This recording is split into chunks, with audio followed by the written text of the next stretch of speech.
biso maboko.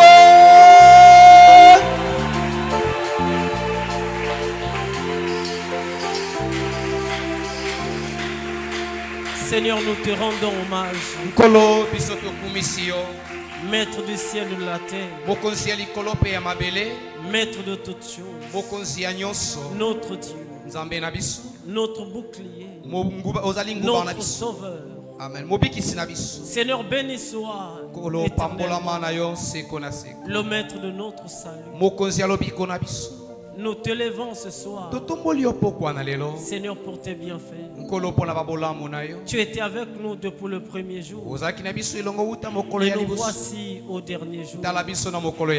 Toi qui as dit, je commencerai et j'achèverai. Alpha et l'Oméga. Amen. Seigneur, nous te prions maintenant de faire éclater ta puissance, d'ouvrir le ciel et de répandre ta bénédiction sur ton peuple, que tu exauces les prières, que tu délivres les malades, que tu fortifies ce qui était devenu faible, Seigneur Dieu. Montre-toi ce soir. Viens restaurer. Viens rajeunir notre foi. Nous avons besoin de toi. Ouvre les portes. Ouvre les portes fermées, Seigneur. Et surprends ton peuple, Seigneur. Tu es celui qui ouvre là où personne ne peut fermer, Seigneur. Tu es celui qui ferme et nul ne peut ouvrir, Seigneur.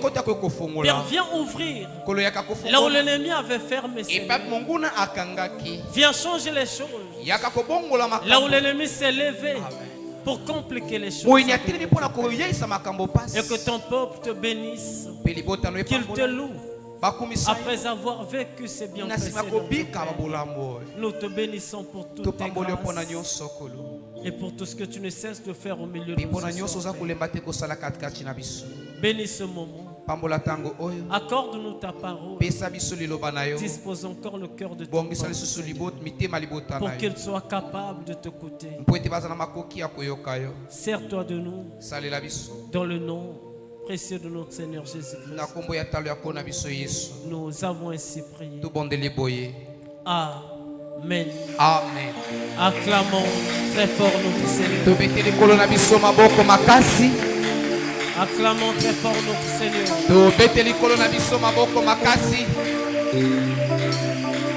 Que le Seigneur vous bénisse abondamment. Que Dieu te bénisse richement. Car ce soir était pour toi. Cette soirée, le Seigneur l'avait réservée pour te faire du bien. Tu es heureux. Toi qui as prié, tu es heureux. Amen. Toi qui as imploré le Seigneur, tu es une personne heureuse ce soir. Que Dieu te bénisse abondamment. Alors sans plus tarder, pendant que nous sommes debout, prenons nos Bibles. Nous allons lire la parole du Seigneur. Psaume chapitre 18. Commençons à partir du verset 1er. Lisons la parole de Dieu. Au chef des chantres, du serviteur de l'Éternel, de David, qui adressa à l'Éternel les paroles de ce cantique, lorsque l'Éternel l'eut délivré de la main de tous ses ennemis et de la main de Saül. Il dit: je t'aime, ô Éternel, ma force, Éternel mon rocher, ma forteresse, mon libérateur, mon Dieu, mon rocher, où je trouve un abri, mon bouclier, la force qui me sauve, ma haute retraite. Je m'écrie: loué soit l'Éternel, et je suis délivré de mes ennemis. Les liens de la mort m'avaient environné et les torrents de la destruction m'avaient épouvanté. Les liens du séjour des morts m'avaient enlacé. Les filets de la mort m'avaient surpris. Dans ma détresse, j'ai invoqué l'Éternel. J'ai crié à mon Dieu de son palais, il a entendu ma voix et mon cri est parvenu devant lui et à ses oreilles. On prend encore de Samuel.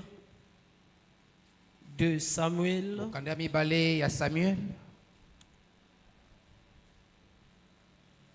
Nous allons lire le chapitre 22. À partir du verset 1er. David adressa à l'Éternel les paroles de ce cantique. Lorsque l'Éternel l'eut délivré de la main de tous ses ennemis et de la main de Saül, il dit: l'Éternel est mon rocher, ma forteresse, mon libérateur. Dieu est mon rocher, où je trouve un abri, mon bouclier et la force qui me sauve, ma haute retraite et mon refuge. Oh, mon sauveur, tu me garantis de la violence. Amen. Amen. On se limite là. Que le Seigneur vous bénisse richement. Que Dieu vous bénisse. Acclamons très fort notre Seigneur.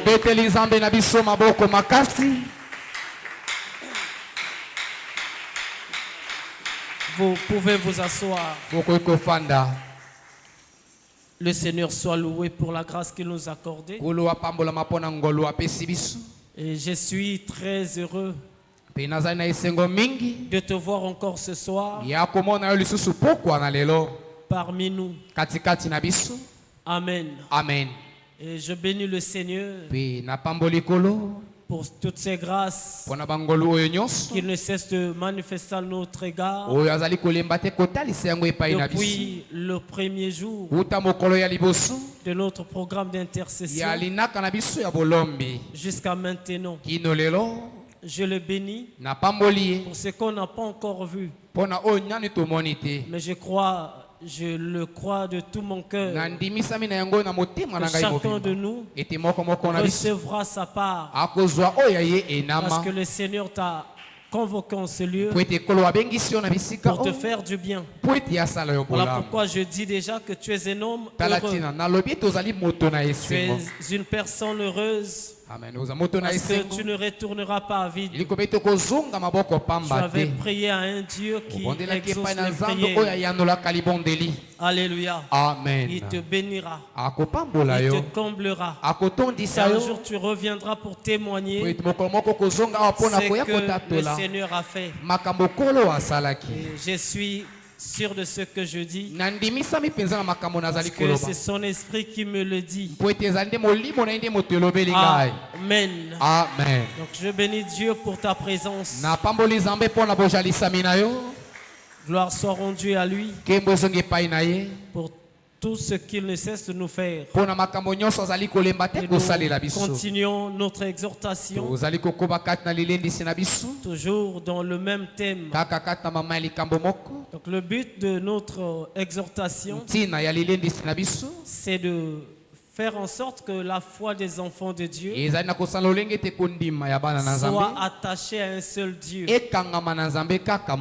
Amen. Amen. Soit attaché à celui qui te connaît. Comme il le dit bien, qu'il t'a connu avant la fondation du monde. Mais arrivé dans le monde, il y a eu des choses qui se sont passées qui t'a carrément fait perdre le repère. Et tu as oublié d'où tu venais. Alléluia. Amen. Parce que dans le monde, lorsqu'on vient, les enfants de Dieu parfois oublient leur origine. Voilà pourquoi le diable profite de nous. Il nous utilise comme il le veut. Cependant, nous sommes de la postérité de Dieu. Nous venons du ciel. Alléluia. Amen. Nos origines ne sont pas terrestres.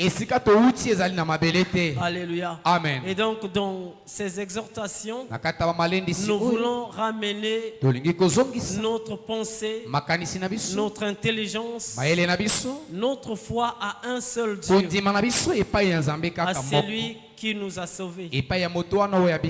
Alléluia. Amen. Donc nous parlons de la haute retraite. L'Éternel, ma haute retraite. Comme David l'a dit dans Psaume chapitre 18. Quand il bénissait le Seigneur, en le glorifiant par les titres que nous venons de lire. Alléluia. Amen. Il bénissait Dieu. Et dans sa bouche, il ne cessait de prononcer des titres. Des titres que le Seigneur mérite. Amen. Il dit mon libérateur, mon bouclier, mon sauveur, ma forteresse, ma force. Et tout ce que David disait, parce que c'est un enfant de Dieu qui avait vécu un miracle dans sa vie. Après les oppressions, après les menaces du diable, des gens qui étaient tout autour de lui, David a fini par comprendre que vraiment je suis un enfant de Dieu et le Seigneur ne cesse de me garder. Donc dans son cantique, il élevait le Seigneur en citant donc des titres que nous venons de lire. Or, tous ces titres-là révélaient quelque chose de fondamental. Donc, ça cachait l'identité du Seigneur Jésus-Christ. Chacun des rôles dans sa façon de travailler. Alléluia. Amen. Donc le premier jour, nous avons parlé de l'Éternel, qui est un nom, qui est Dieu, mais qui n'est pas réellement le véritable nom qu'on doit donner à une personne. Parce que c'est un nom commun. Et lorsque nous parlons de Dieu, le nom là ne peut pas dire, n'identifie pas une personne. Parce que ça peut être un morceau de bois, ça peut être une poupée, ça peut être un morceau de brique, une ficelle. Amen. Donc tout ce que quelqu'un peut choisir, et il fait de ça un Dieu. Il se prosterne devant ça, et la chose prend une forme. Et ça peut aussi le soutenir, l'intervenir à chaque fois qu'il va recourir vers cela. Comme dans l'histoire de la Bible, il n'y avait pas seulement l'Éternel comme Dieu. Il y avait aussi les dieux de Baal. Il y avait les dieux d'Astarté. Il existait plusieurs dieux. Mais le seul et unique Dieu, c'était l'Éternel des armées, le Dieu d'Israël, dont on avait vu le premier jour, qui était donc la parole, le Seigneur Jésus-Christ, la parole faite chez lui. Et le deuxième jour, on nous a montré le Seigneur comme le rocher. Alléluia. C'est toujours le Seigneur qui prend des formes. Alléluia. Il est aussi le rocher. Alléluia.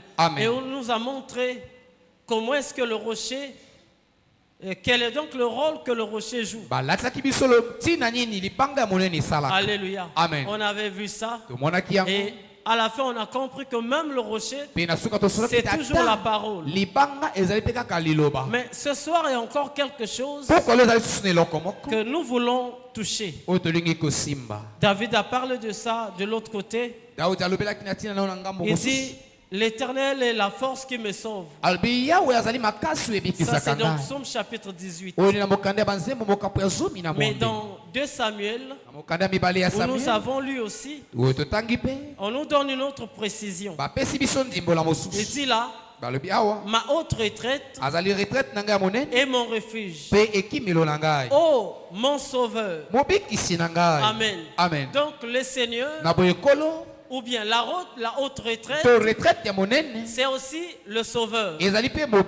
Amen. Amen. Or, quand on parle d'un sauveur, que lorsqu'il y a un problème, alléluia, Amen. parce qu'un sauveur, c'est celui qui intervient lorsqu'il y a un problème grave dans la vie de quelqu'un. Quand quelqu'un est face à la mort, alléluia, Amen. face à la mort, c'est lui qui l'intervient, devient un sauveur. Donc le Seigneur, c'est aussi un sauveur. Amen. Amen. Mais tous les titres que le Seigneur prenait, c'est pas les titres comme les humains prennent aujourd'hui. Parce qu'aujourd'hui, on peut voir un pauvre qui prend un titre, Motombongo. Alléluia. Amen. Il prend ce titre. Mais c'est un pauvre. Alléluia. Amen. Au moment où Aza n'a voyagé, mais on l'appelle Mikiliste. Alléluia. Amen. Quelqu'un prend des titres, mais qui ne correspond pas à sa personnalité. On l'appelle conseiller. Mais non, il y a conseiller chef mon côté. Alléluia. On l'appelle banquier. Mais il ne travaille pas dans une banque. Tu vois comment le monde marche. On l'appelle génie, mais qui n'a jamais créé quelque chose. Le monde, c'est comme ça. Un roi, mais qui n'a pas un royaume. Amen. C'est ça le monde. Mais chez Dieu, c'est pas ça. Lorsqu'on l'appelle bouclier, il est véritablement bouclier. Parce qu'il avait déjà protégé. Et celui qui avait vécu sa protection sort maintenant pour l'appeler bouclier. Alléluia. Amen. Parce qu'en réalité, un bouclier, c'est quelque chose qui protège l'homme contre les armes. Les armes à feu, ou bien les armes blanches. Amen. Quand le bouclier est là, on te lance par exemple une flèche. La flèche arrive. Au lieu de toucher ton cœur, ou bien ton ventre, la flèche touche le bouclier et tombe sur la terre. Amen. Amen. C'est ça ce qu'on appelle bouclier. Lorsqu'on a dit c'est un rocher, c'était aussi vrai qu'il était rocher. Parce qu'on l'avait vu aussi. Donc ceux qui ont vécu cela ont identifié le Seigneur par rapport à chacun des titres qu'ils avaient vécu. Et David l'appelle encore par sauveur. Il dit mon sauveur. Donc ça veut dire que David était devant la mort. Mais quelqu'un est venu pour le sauver. Or la Bible nous montre le sauveur. C'est lui qui était le premier à sauver l'homme. Or pourquoi le salut est intervenu? Le salut est intervenu parce qu'il y avait le péché. Alléluia. Amen. Le péché était venu dans le monde. Et du coup, le sauveur arrive pour sauver. Or, pour la première fois qu'on avait remarqué le péché, c'était dans le jardin. Alléluia. Amen. Quand Adam avait désobéi à Dieu, alors Dieu maintenant pour sauver l'homme, il doit prendre des précautions, des mesures pour sauver l'homme. Parce que dans le jardin, il y avait une interdiction que Ève n'avait pas obéi, séduite par le serpent. Elle finira aussi par séduire son mari. Et les deux sont tombés. Et quand Adam a péché, quelle était le réflexe d'Adam. Ils se sont venus. Ils ont dit donc pour ne pas rester comme ça, parce que le Seigneur va passer pour nous voir. Allons chercher des feuilles pour se couvrir. Ils sont partis prendre des feuilles pour faire des habits, pour se couvrir. Alléluia. Et le soir quand le Seigneur arrive, il demande à Adam, mais où es-tu? Adam dit à Dieu que je suis nu, je me cache, je suis nu. Mais qui t'a dit que tu es nu? Il dit non, la femme que tu as créée à mes côtés a mangé ceci, et puis nous sommes devenus nus. Donc c'est après le péché, parce que même la nudité, ça ne parlait que du péché. Mais l'habit qu'ils avaient porté n'était pas un habit confortable. C'était pas un habit que le Seigneur approuvait. Donc il fallait qu'un animal meure. Et la Bible dit que le Seigneur fera périr un animal pour leur faire habiller. Ils vont s'habiller maintenant de peau. Alléluia. Amen. Or là déjà on voit le salut. Amen. Amen. Le Sauveur qui intervient pour ne pas que Adam meure, mais qu'Adam soit, que sa mort soit remplacée par un animal. Alléluia. Amen. Mais en réalité, le pécheur qui méritait la mort, c'était Adam. Mais le Seigneur tue un animal.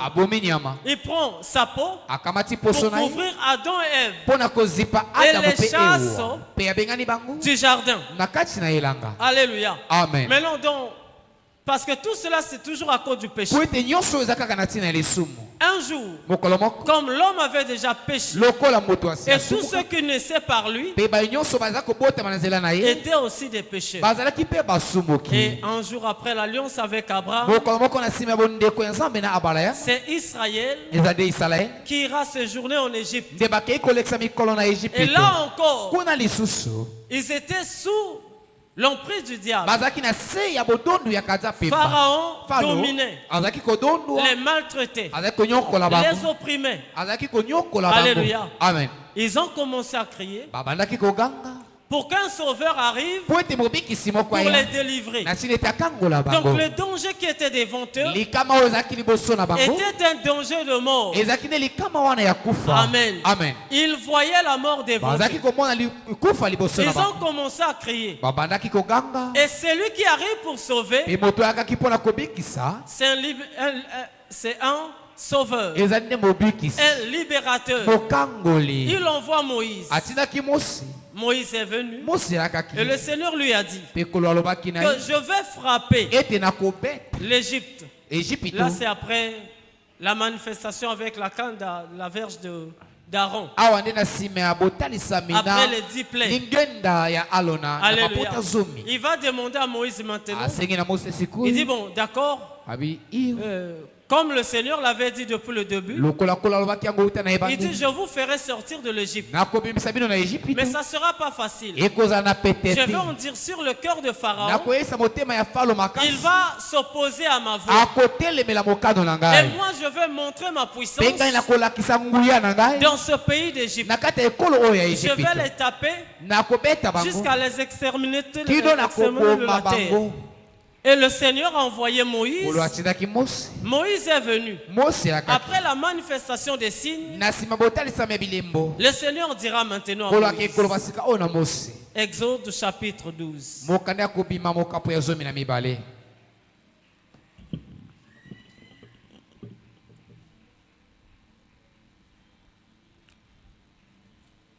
Exode 12, le verset 1er jusqu'au verset 13.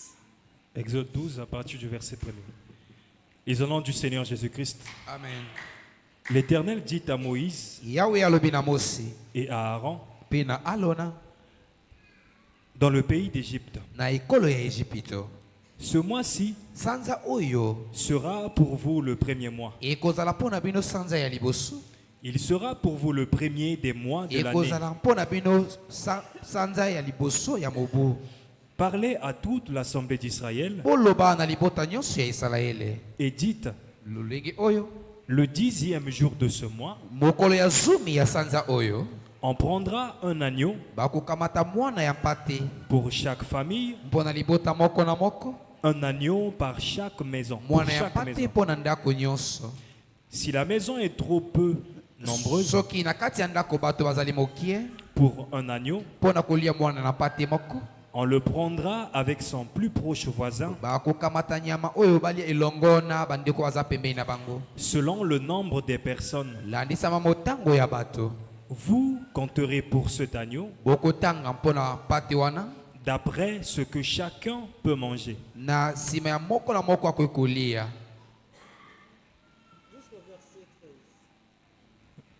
Verset 5. Ce sera un agneau sans défaut, mâle, âgé d'1 an. Vous pourrez prendre un agneau ou un chevreau. Vous le garderez jusqu'au 14e jour de ce mois. Et toute l'assemblée d'Israël l'immolera entre les deux soirs. On prendra de son sang et on en mettra sur les deux poteaux et sur le linteau de la porte des maisons où on le mangera. Cette même nuit, on en mangera la chair rôtie au feu. On la mangera avec des pains sans levain et des herbes amères. Vous ne le mangerez point à demi-cuit et bouilli dans l'eau. Mais il sera rôti au feu avec la tête, les jambes et l'intérieur. Vous n'en laisserez rien jusqu'au matin. Et s'il en reste quelque chose le matin, vous le brûlerez au feu. Quand vous le mangerez, vous aurez vos reins sains, vos souliers aux pieds et votre bâton à la main. Et vous le mangerez à la hâte. C'est la Pâque de l'Éternel. Verset 12.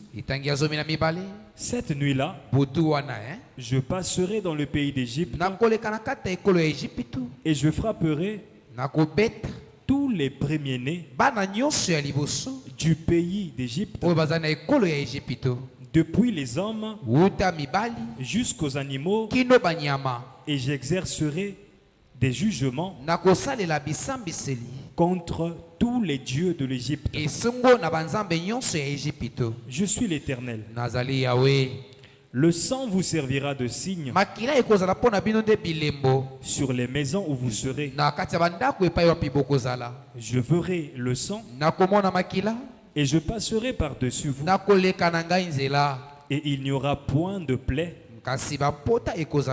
qui vous détruise quand je frapperai le pays d'Égypte. Amen. Amen. Acclamons très fort notre Seigneur. Acclamons très fort notre Seigneur. Le Seigneur parle et ordonne à Moïse de pratiquer ces choses que nous venons de lire. Parce que le Seigneur voulait faire sortir le peuple d'Israël dans le pays d'Égypte. Il demande à Moïse de prendre un agneau d'un nom. Il demande à Moïse, il dit, vous allez le prendre au 10e jour, vous allez l'observer pendant 4 jours. Ce serait un agneau d'un nom, un agneau mâle. Amen. Alléluia. Amen. Et le Seigneur dit à Moïse, vous allez prendre des chansons pour mettre sur les linteaux, sur les poteaux, donc les cadres de maison. Amen. Amen. Amen. Vous allez mettre le son là. Et ce son vous servira de signe. Parce que je vais passer. Et quand je passerai la nuit, je vais passer pour frapper. Je vais frapper tout le pays. Mais pour que vous ne soyez pas frappés, vous devez prendre un agneau, l'immoler, le manger et prendre son sang pour mettre comme un signe. Alléluia. Amen.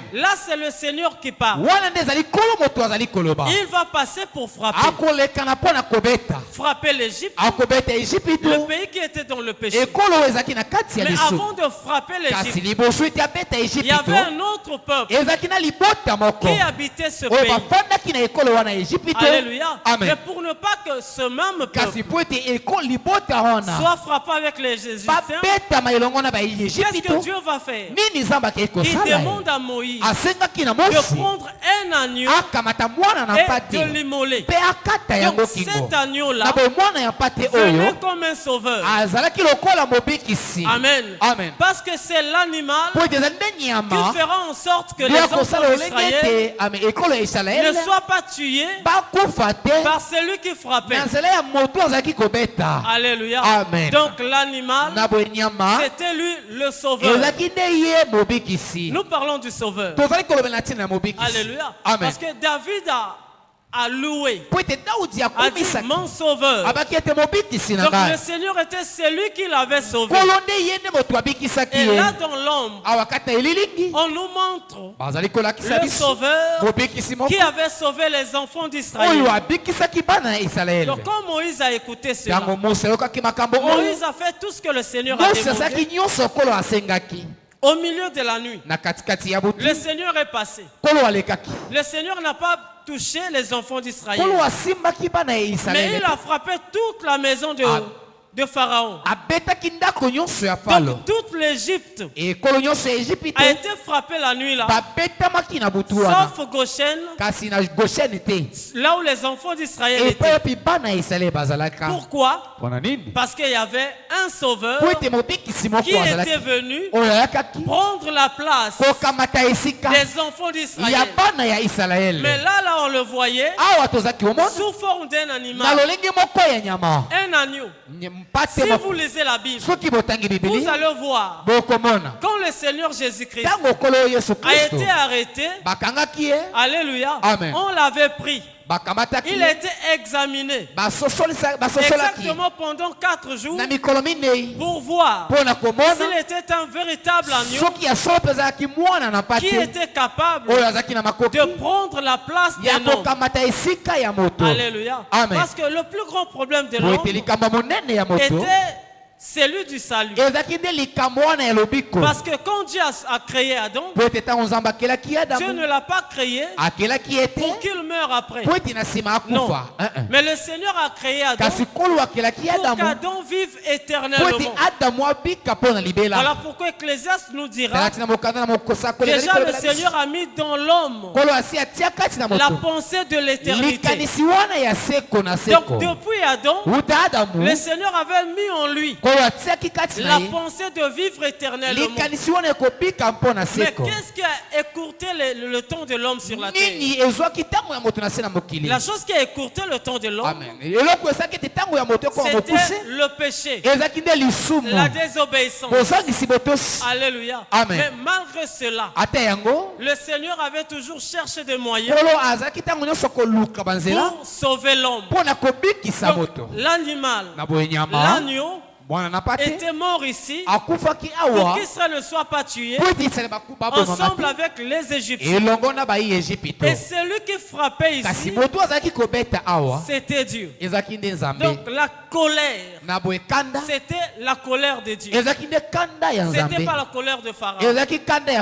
Alléluia. Amen. Or David avait glorifier le Seigneur parce que le Seigneur l'avait protégé devant les ennemis. Et comme le bien-aimé Max nous a dit hier, que le problème,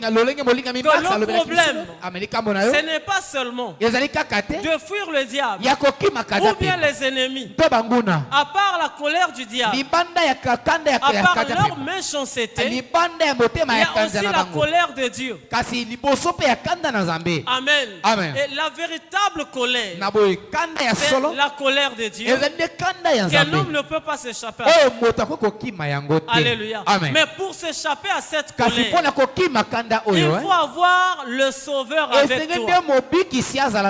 Amen. Amen. Si tu n'as pas un Sauveur, tu passeras par vivre cette colère. Voilà pourquoi au jour du baptême de Jean-Baptiste, les gens venaient à lui pour se faire baptiser. Il va les réprimander en disant: race de vipères, qui vous a appris à fuir la colère à venir. La colère à venir dont Jean parlait, c'était la colère de Dieu. Amen. Amen. De la colère, de la désobéissance à la parole de Dieu. Alléluia. Amen. C'était ça que le Seigneur montrait déjà à Jean de parler. Donc si vous remarquez bien, ici, dans Exode chapitre 12, le Seigneur montrait déjà à Moïse comment le calendrier commençait.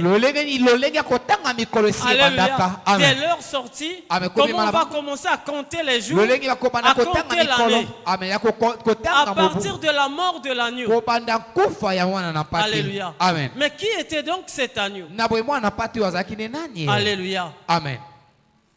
Ésaïe 53 nous montre l'agneau. Amen. Ésaïe 53, lisons ça vite parce qu'on n'a plus de temps.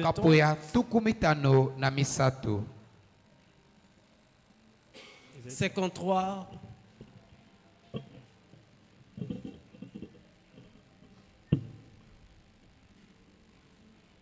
On prend d'abord le verset premier et nous allons sauter les versets. Ésaïe 53, verset 1er. Qui a cru à ce qui nous était annoncé? Qui a reconnu le bras de l'Éternel? Il s'est élevé devant lui comme une faible plante, comme un rejeton qui sort d'une terre desséchée. Il n'avait ni beauté ni éclat pour attirer nos regards, et son aspect n'avait rien pour nous plaire. Méprisé et abandonné des hommes, homme de douleur et habitué à la souffrance, semblable à celui dont on détourne le visage, nous l'avons dédaigné. Nous n'avons fait de lui aucun cas. Cependant, ce sont nos souffrances qu'il a portées. C'est de nos douleurs qu'il s'est chargé. Et nous l'avons considéré comme puni, frappé de Dieu et humilié. Mais il était blessé pour nos péchés, brisé pour nos iniquités. Le châtiment qui nous donne la paix est tombé sur lui. Et c'est par ses meurtrissures que nous sommes guéris. Verset 6. Nous étions tous errants comme des brebis. Chacun suivait sa propre voie. Et l'Éternel a fait retomber sur lui l'iniquité de nous tous. Il a été maltraité et opprimé. Et il n'a point ouvert la bouche. Semblable à un agneau qu'on mène à la boucherie. À une brebis muette devant ceux qui l'attendent. Il n'a point ouvert la bouche. Il a enlevé par l'angoisse.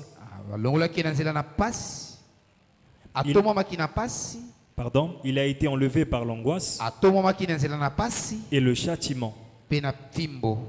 Et parmi ceux de sa génération, qui a cru qu'il était retranché de la terre des vivants et frappé pour les péchés de mon peuple. Amen. Acclamons très fort notre Seigneur. Acclamons très fort notre Seigneur.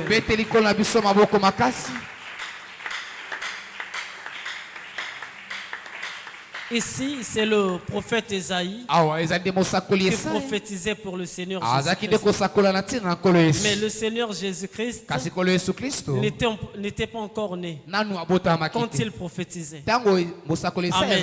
Le prophète, poussé par le Saint-Esprit, montrait déjà le travail que le Sauveur viendrait faire dans le monde.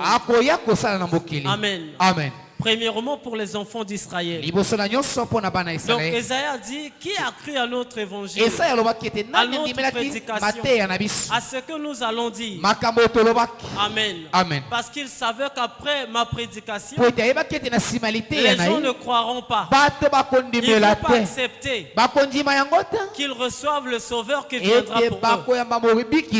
Alléluia. Amen. Il a prophétisé que c'est un homme de douleur, un homme d'angoisse, un homme qui sera maltraité. Mais c'est un homme qui viendra pour porter nos péchés. Alléluia. Amen. Il a été maltraité. Il a été frappé. C'était pour porter tes péchés. Amen. Amen. C'est comme le rôle, la fonction que joue le bouclier. On tire la lance, mais la lance tombe sur lui. C'est ce que le Seigneur a fait. Il dit, le châtiment qui te donne la paix a été tombé sur son corps. Donc il s'est présenté comme un sauveur pour prendre la place du péché. Alléluia. Amen. De celui qui méritait la mort. Et lui, il est venu. Il a été maltraité, frappé. Il a été humilié. C'est Dieu qui avait permis ça. Pourquoi? Pour que les enfants de Dieu soient sauvés par lui. Alléluia. Amen. Esaïe avait prophétisé. Mais lors de la naissance du Seigneur, Israël n'a pas compris cela. Amen. Amen. Pourquoi? Parce qu'ils n'ont pas voulu recevoir celui qui était venu pour les sauver. Or, le prophète Jean avait déjà montré qui était le Fils. Amen. La Bible dit dans Jean chapitre 1, verset 29, le Seigneur l'a présenté quand il venait. Le Seigneur a dit, voici l'agneau de Dieu qui ôte le péché du monde. Donc dans Jean 1, c'est le Seigneur qui venait en forme des humains. Mais quand Jean le voit dans les yeux spirituels, il voyait l'agneau qui venait. Amen. Or l'agneau qui venait, c'était l'agneau qui avait pris la place d'Adam. Or l'agneau qui venait, c'était l'agneau qui avait pris la place des enfants d'Israël. L'agneau qui venait, c'était lui le sauveur. C'est lui que David dit, oh mon sauveur. Alléluia. Parce que le sauveur, c'est celui qui prend la place de quelqu'un qui méritait quelque chose. Donc tu méritais la mort. Parce que tu étais redevable à la loi de Dieu. Depuis le péché d'Adam. Mais que s'est-il passé pour que tu mérites plus cette mort? Un homme a pris ta place. C'est lui qui a pris ta place. C'est le Seigneur Jésus-Christ. Alléluia. C'est lui qui a été maltraité. C'est lui qui a accepté la mort jusqu'à la croix de Golgotha pour que tu sois sauvé. Et c'est lui le sauveur. La Bible dit il y a de salut en aucun autre nom. Donc, le seul nom qui sauve, c'est le nom de Jésus. Alléluia. Parce que le nom de Jésus, c'est le nom que le Père avait demandé qu'on lui donne. Alléluia. Le nom de Jésus, c'est Jésus qui sauve. Et à part Jésus, aucun autre nom ne peut te sauver. Voilà pourquoi il est très important de toujours chercher à voir Jésus dans ta vie comme ton sauveur. Alléluia. Il est le seul sauveur qui a porté sur son corps tes souffrances, ta malédiction. Alléluia. Il a pris tout ce qui était sur toi. Il a accepté de porter ça. Comme un animal, comme un agneau qu'on conduit à la boucherie. Et il n'a pas parlé parce qu'il savait que je dois jouer un rôle de sauver quelqu'un. Alléluia. Et la souffrance qu'il a acceptée là, c'était pas pour tout le monde. Il n'est pas sauveur pour tout le monde. Mais il est sauveur de ceux qui croient en lui. Alléluia. Mais celui qui ne croit pas en lui ne peut pas l'appeler par son sauveur. David qui l'appelait par sauveur parce que David a été sauvé. Alléluia. David a été sauvé. Or, comment être sauvé? C'est croire à l'évangile. Amen. Esaïe a dit qui a cru à notre prédication? Qui a reconnu le bras de l'Éternel? Qui a cru à ce que nous avons annoncé? Or, ils avaient annoncé que le Messie viendra pour sauver. Mais quand le Messie est venu pour sauver, les gens n'ont pas voulu croire. Et c'est ce qui se passe aujourd'hui. Alléluia. Jean 3 dit, le Seigneur en effet le Seigneur n'a pas envoyé son Fils pour qu'il juge le monde, pour qu'il condamne le monde. En réalité, Dieu n'a pas envoyé son Fils pour ça. Mais le monde est condamné, jugé, parce qu'ils n'ont pas voulu croire au Fils que le Seigneur avait envoyé. Alléluia. Le plus grand problème réside là. Amen. Qui vont croire au Sauveur. Amen. Qui vont l'accepter comme Seigneur et Sauveur de leur vie. Or le Seigneur a dit, quiconque croira en moi sera sauvé, lui et sa famille. Alléluia. Nous avons besoin que nos familles soient protégées, qu'ils vivent bien. Mais pourquoi nous ne voulons pas croire en celui qui sauve? Alléluia. Amen. Le sauveur, c'est Jésus-Christ. Et à part lui, il n'y a pas un autre sauveur. Alléluia. Amen. Il n'y a pas deux sauveurs. Il a dit ça à Osée, dans la Bible à Osée. On va voir ça.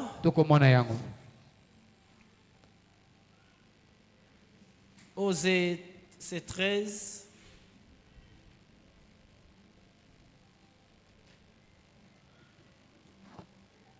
Je crois 4. Osée 13, verset 4. Et moi, je suis l'Éternel ton Dieu, dès le pays d'Égypte. Tu ne connais d'autre Dieu que moi. Et il n'y a de sauveur que moi. Amen. Amen. Acclamons très fort notre Seigneur. Acclamons très fort notre Seigneur. Le Seigneur parle. Et ce qu'il dit là est vrai. Il dit à Israël, et moi, je suis l'Éternel, ton Dieu, dès l'Égypte. Amen. Amen. Il commence toujours là, au commencement. Là où Israël se souviendra toujours que c'est vrai, nous avons vu sa main lorsqu'on était des esclaves. Amen. Sous l'empire de Pharaon. Il dit, je suis ton Dieu depuis l'Égypte. Alléluia. Amen. Tu ne connais d'autres dieux que moi. Et il n'y a pas de sauveur que moi. Alléluia. Amen. Il n'y a pas de sauveur en dehors du Seigneur Jésus-Christ. Alléluia. Amen. Ceux qui vont chez les féticheurs commettent une erreur grave. Comme le frère Max nous a dit hier. C'est vrai. Ils peuvent faire quelque chose. Vous donner des protections. Ils peuvent faire quelque chose. Vous donnez même l'argent pour ceux qui vont chercher l'argent. Ils peuvent faire quelque chose. Donner même des enfants. Ils sont capables de faire ça. Mais tout ce qu'ils font là, c'est éphémère. Alléluia. C'est pas éternel. Parce que le charlatan meurt. Sa postérité meurt. Alléluia. Amen. Mais la seule personne qui ne meurt pas, c'est le Seigneur Jésus-Christ. Lui le Sauveur. Et même sa postérité ne meurt jamais. Alléluia. Amen. Quand c'est Dieu qui protège, nul ne peut venir s'aimer du tout. Mais quand c'est le charlatan, le plus puissant que lui, viendra et fera du mal. Amen. Parce que même les charlatans sont bouffés par ceux qui sont plus qu'eux. Amen. Ils se reconnaissent entre eux par leur capacité. Le seul sauveur, c'est le Seigneur Jésus-Christ. Il dit à Israël, tu sais ce que j'ai fait. Depuis l'Égypte, je suis venu te sauver. Mais là en Égypte, c'était la mort d'un agneau qui les avait épargnés. Amen. Parce que le sang qu'on avait mis les protégeait contre l'Éternel qui passait pour frapper. Tu veux être sauvé, avoir de l'assurance, la véritable garantie, la vraie sécurité. Crois au Seigneur Jésus-Christ.